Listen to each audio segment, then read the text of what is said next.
चला तर आज आपण तेल न वापरता डाळ पालकची सुकी भाजी कशी बनवायची ते पाहूया। तर कढई गरम करून त्याच्यामध्ये 1 चमचा जिरं पहिल्यांदा भाजून घेतलेलं आहे।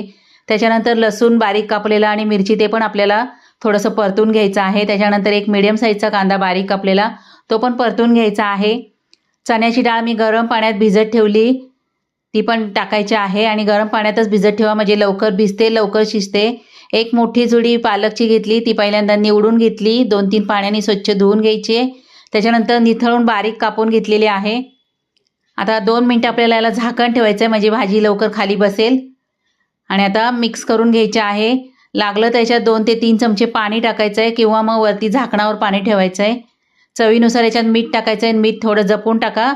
आता छानपैकी मिक्स करून घ्यायचं आहे आणि आपल्याला झाकण ठेवून भाजी 15 मिनिटं शिजवून द्यायची आहे। मधून मधून चेक पण करायचे। आता डाळ शिजली की नाही ते पाहायचं आहे आणि मस्त आपली पालकची भाजी तयार।